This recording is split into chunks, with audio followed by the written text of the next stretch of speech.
My sister took my name off her wedding guest list and let me discover it at the check-in desk. A line of strangers waited behind me while the string quartet played. The receptionist whispered apologies, scrolling like this was a glitch.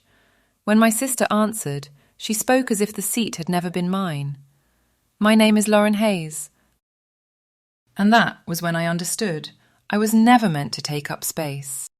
Before I continue, tell me where you're watching from and what time it is there.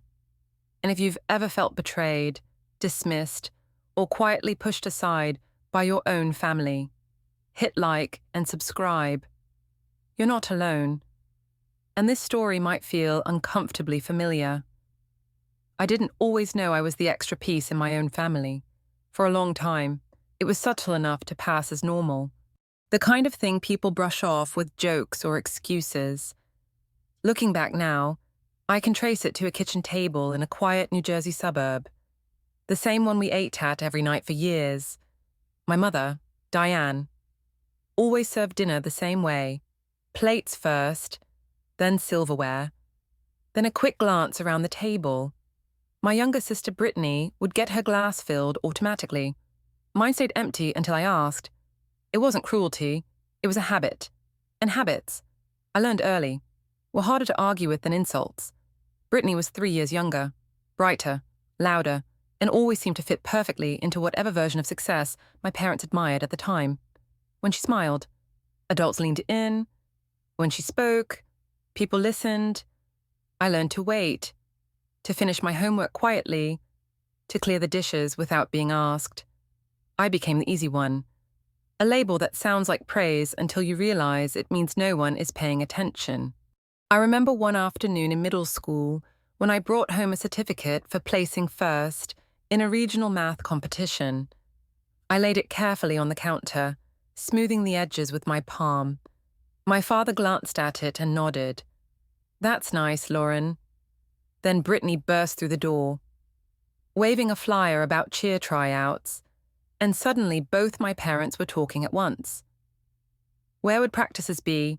Did she need new shoes? Should they come watch that night? My certificate stayed on the counter until it curled at the corners. No one ever asked where I put it by high school. The pattern had settled into something predictable. Brittany's milestones were family events. Mine were private accomplishments. When she got into a top business program, my parents threw dinner. When I earned a partial scholarship for accounting, my mother said, "That'll help. Won't it, and change the subject?" I told myself it didn't matter. I told myself independence was a strength. Still, there was a quiet ache that followed me, the sense that I was always standing just outside the frame of the family photo. After college, I did what was expected.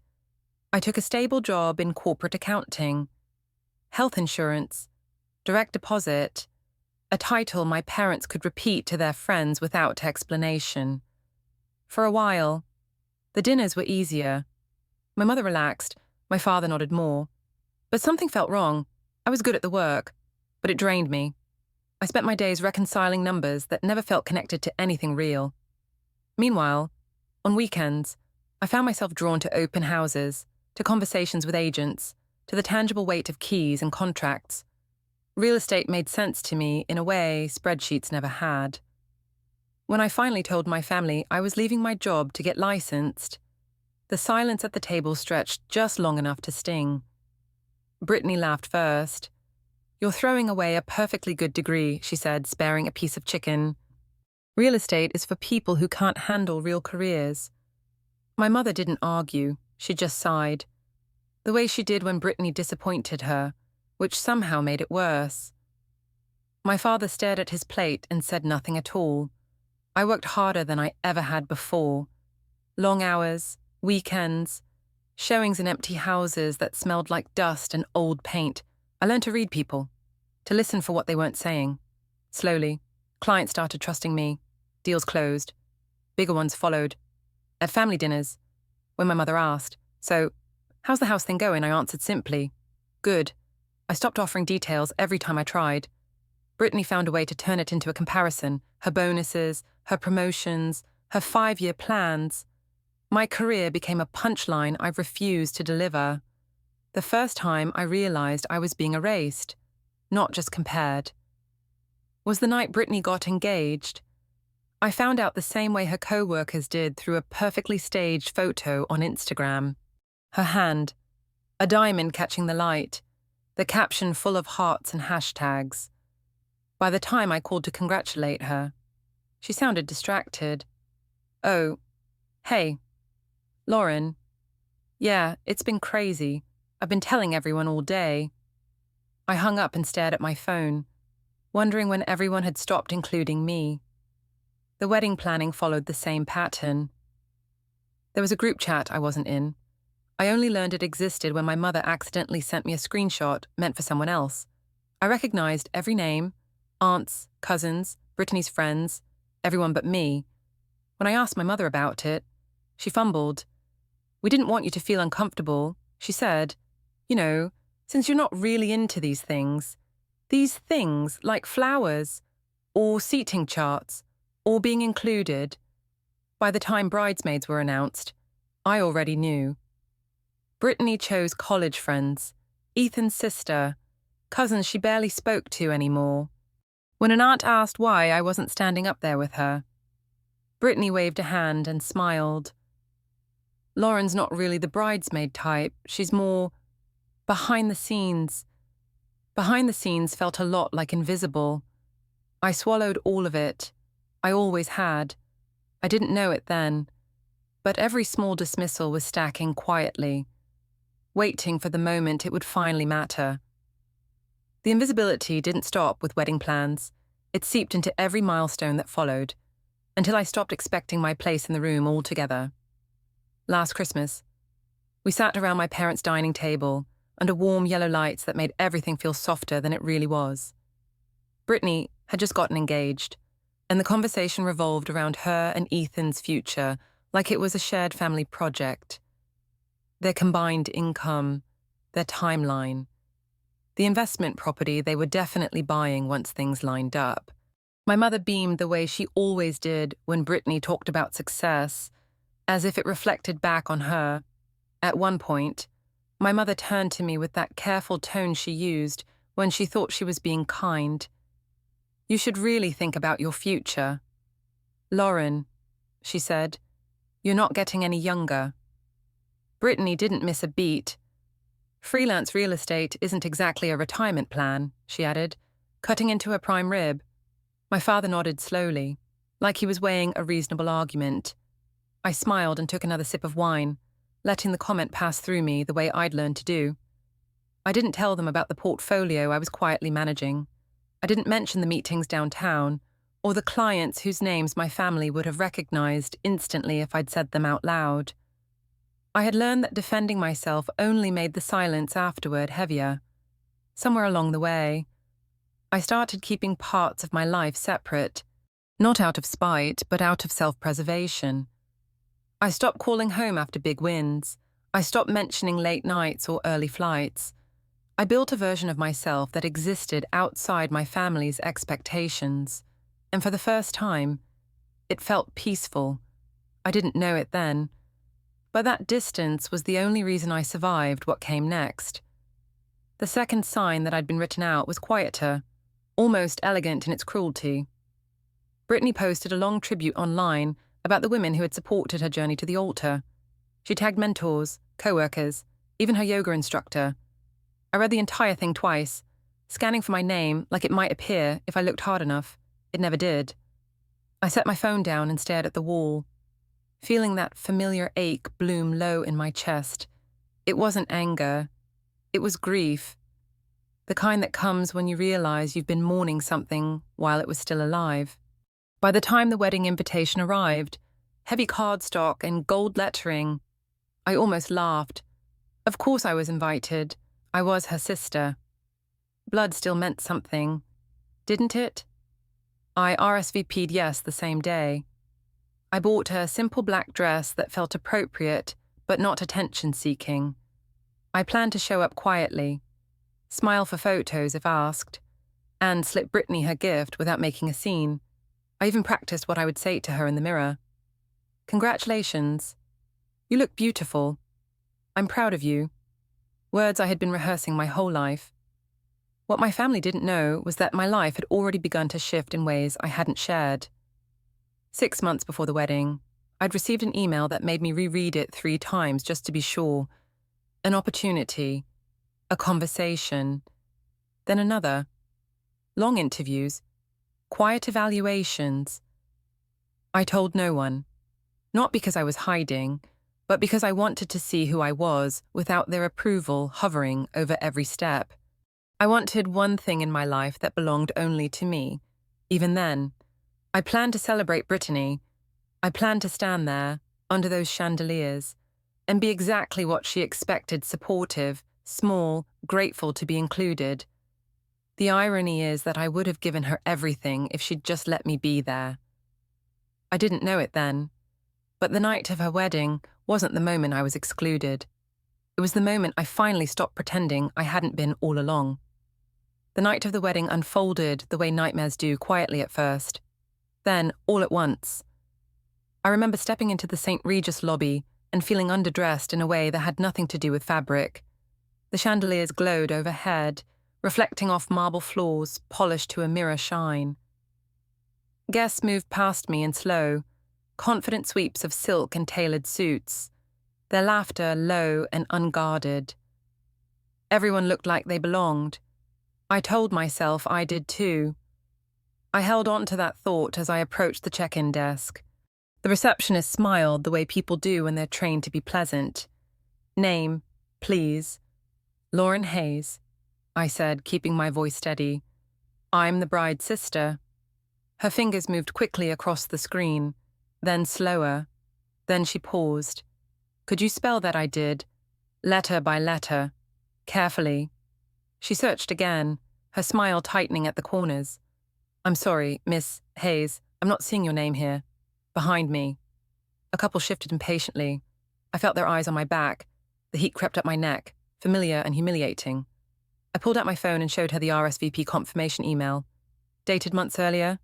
She nodded, apologetic now. "Let me call the coordinator," she said softly. "Would you mind stepping aside?" I stepped aside. That was always my role. I watched as other guests checked in, accepted table cards, and disappeared through the tall doors leading to the ballroom. Somewhere beyond them, music swelled and glasses clinked. I dialed Brittany's number with fingers that didn't quite feel like mine anymore. She answered on the 3rd ring, breathless, laughter and voices echoing behind her. "Lauren, what's wrong? I'm about to walk down the aisle." "They can't find my name," I said. "I'm at the desk." There was a pause. Not confusion, calculation. "Oh," she said finally. Her voice cooled. That, did you really think you'd be invited?" The words landed with a weight I wasn't prepared for. "I'm your sister," I said. "You sent me an invitation." That was before Ethan's investors confirmed. She replied, "Do you have any idea who's here tonight?" She lowered her voice, but every word cut clean. She listed names, titles, companies, people whose approval she craved like oxygen. "I can't have you mingling with them," she continued, talking about whatever it is you do. "It's embarrassing. Embarrassing." I stared at my reflection in the dark screen of my phone, trying to recognize myself. "I've been in real estate for 8 years. I said, "Showing houses isn't a career." Brittany snapped. "This is about image, about Ethan's future, about us." I stood there, the lobby humming around me, and understood something with terrifying clarity. This wasn't a mistake, it was a decision. "I understand," I said quietly. "Good," she replied, relief creeping into her tone. "We'll have lunch sometime." I ended the call and felt the last thread of something inside me snap. I didn't cry.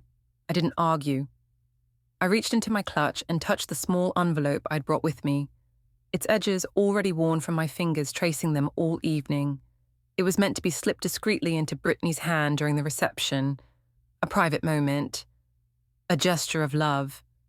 Instead, I walked back to the desk and handed it to the coordinator who had just arrived, her face tight with concern. "Please make sure the bride gets this," I said. During the reception, she nodded, confused, but took it anyway. As I turned to leave, the doors to the ballroom opened briefly, spilling warm light and music into the lobby. I didn't look back. Outside. The night air was sharp against my skin. I stood there for a moment, breathing, feeling something unfamiliar settle in my chest. It wasn't rage. It wasn't sorrow. It was resolved. I walked 3 blocks before I realized my hands were shaking. Not from the cold, but from the restraint it had taken not to go back inside. The old version of me would have done it. Would have demanded to see Brittany face to face. Would have begged security to let me explain. I would have tried to make myself smaller just to keep the peace. Instead, I pushed open the door to a small Italian restaurant I'd loved for years. The kind of place where the tables were close and the lighting forgiving. The smell of garlic and tomatoes wrapped around me, grounding me in a way the lobby never could. I ordered pasta and a glass of red wine and set my phone face down on the table. For 10 minutes, nothing happened. Then it started vibrating so hard it rattled against the wood. I didn't pick it up right away. I already knew who it was. When I finally looked, the screen was chaotic. Missed calls, texts stacking on top of each other. Brittany, my mother, numbers I didn't recognize. I watched the notifications roll in like waves, each one more frantic than the last. Brittany's messages shifted quickly from disbelief to panic. What is this? Is this real? Call me now, please. My mother's texts were sharper. What did you do? This is your sister's wedding. You've gone too far. I took a slow sip of wine and let the phone go dark again. For the first time in years, I didn't feel the need to explain myself. 3 days later, my father called. His voice was heavy, tired in a way that told me he'd been carrying everyone else's emotions for them. We need you at the house, he said. Your mother's beside herself. Brittany's a mess. I'm not coming, I replied. There was a long pause. At least tell us what happened. I think you already know, I said, and hung up. The family meeting happened without me. Emma filled me in later, her messages coming in bursts. Everyone had gathered in my parents' living room like it was a courtroom. Brittany stood in the center, clutching her phone, reading my business card out loud as if it were evidence. Her voice cracked on the title. Aunt Colleen didn't let her finish before asking the question no one ever asked in our family. Did you really uninvite your own sister because you thought she wasn't successful enough? The room went quiet. Uncle Frank laughed. A short, humorless sound. So let me get this straight, he said. You embarrassed yourself in front of people who actually know what your sister does. My mother tried to interrupt, tried to soften it into a misunderstanding. But the truth had finally slipped out where everyone could see it. Brittany cried. My father rubbed his temples. And for once, no one looked at me like I was the problem. 2 weeks later, Brittany showed up at my office. I watched her on the security monitor from the 42nd floor. Her designer coat wrapped tightly around her, her confidence visibly fraying as security shook their heads. My assistant, Caleb, knocked softly. She says she's your sister. She doesn't have an appointment. I said. He nodded without question. Downstairs, Brittany pulled out her phone. Mine rang. I let it go to voicemail. She left a message. Her voice thin and desperate. 5 minutes, Lauren, please. I didn't call her back. I sent one email instead. Clear, calm, final. When I looked back at the monitor, she was still standing there, reading it. Her shoulders slumped. After a few moments, she turned and walked out into the street. I felt no triumph watching her leave, only a strange, steady quiet. That night, the last of my mother's messages came through. They were softer now, confused, hurt, asking how I could shut everyone out so completely. I didn't answer. I sat in my apartment, the city humming below, and thought about the version of myself who would have apologized just to make the noise stop. I realized I didn't miss them the way I thought I would. What I missed was the idea of a family that had never really existed. The moment Brittany opened the envelope didn't come with fireworks or shouting. It came with a pause. The kind of pause people notice even in a crowded room. Emma later told me it was during cocktail hour, when the ballroom was loud enough to feel safe, glasses clinking, soft jazz floating from the corner. Guests relaxed now that the ceremony was over, phones out, smiles practiced. Brittany was standing near the center of it all, glowing in white, Ethan's hand resting possessively at the small of her back. This was the part she'd planned for, that part where she would be seen. Someone handed her the envelope and said it was from me. She laughed, apparently a quick, dismissive laugh. "Oh, Lauren," she said, like my name explained everything. She slid a finger under the flap, still smiling, still surrounded by people she wanted to impress. She expected cash, a check, something she could wave off modestly and move on from. Instead, she pulled out a simple card. Her smile didn't disappear right away. It froze. The muscles in her face tightened as she read the name. Then the title. Then the firm. She read it again, slower this time. Ethan leaned closer, whispering something she didn't answer. One of the men beside them frowned. "Wait," he said. "Lauren Hayes." He tilted his head, studying the card. As in, acquisitions. Brittany laughed again, too quickly. No, that's my sister. Her voice faltered. She sells houses." Another guest had already pulled out his phone. "That can't be right," he said, scrolling. "I just saw an announcement about Lauren Hayes last week." He looked up. "This is New York." The circle tightened. Emma told me Brittany's hand started shaking then. Not dramatically, just enough that she had to grip the card with both hands. Ethan took the phone from the man and searched himself, his jaw setting as results loaded. He didn't say anything at first. He didn't have to. Someone else spoke. "I've been trying to get a meeting with her for months," a woman said. "If this is the same Lauren Hayes, she's the one overseeing that Midtown portfolio." She turned to Brittany. "Why isn't she here?" The question hung in the air, heavy and unmistakable. Brittany opened her mouth.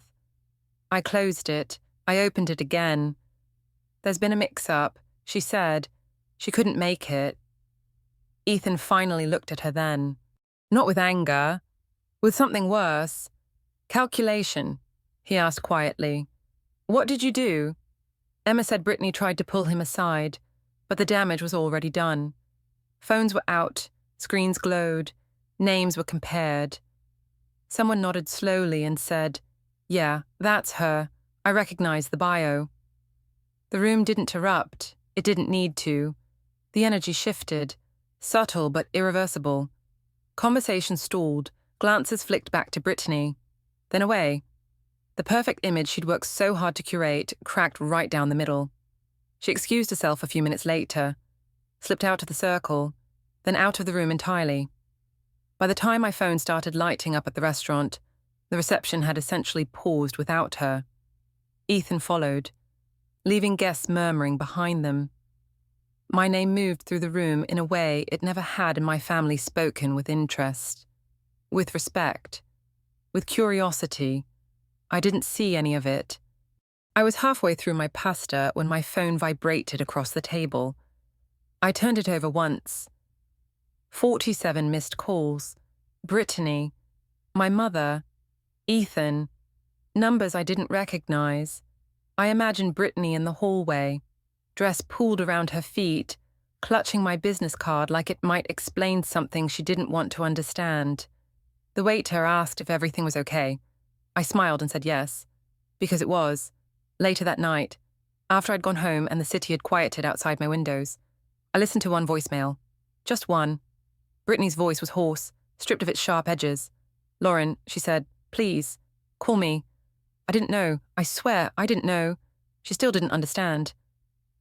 Knowing had never been the point.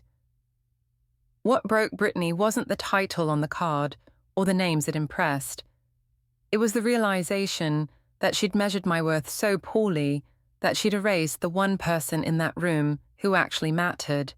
She'd tried to control the narrative, and instead, she'd handed the room a truth she couldn't spin.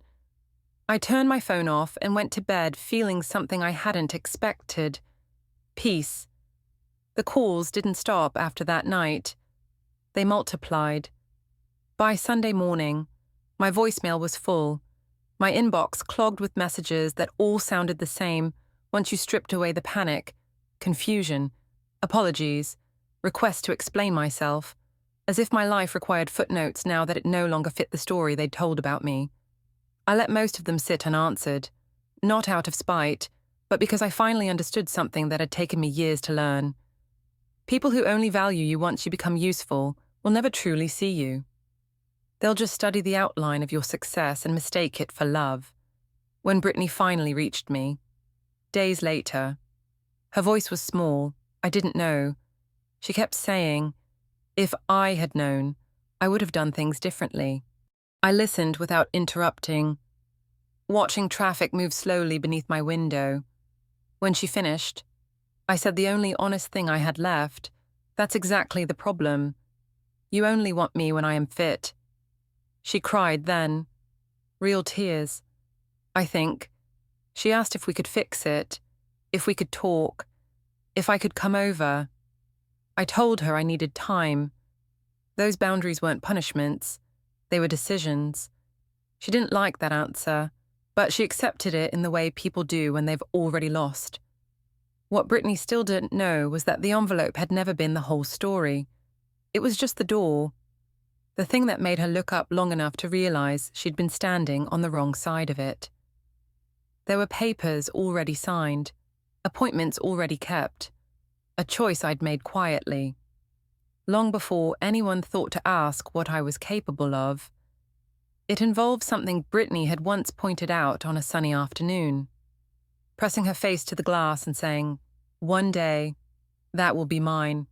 I smiled then and said nothing. I was good at that. Some gifts aren't meant to be reclaimed once they're refused. Some doors close for a reason, and sometimes the most powerful revenge isn't taking something back. It's deciding exactly where it belongs. If you've ever felt like the outsider in your own family, the one quietly pushed aside while everyone else was celebrating, you're not imagining it, and you're not weak for walking away. Sometimes self-respect costs more than staying silent, but it gives you something no apology ever will. If this story resonated with you, subscribe and stay with me. This isn't just about betrayal or revenge. It's about choosing yourself when no one else will. And this story isn't over yet.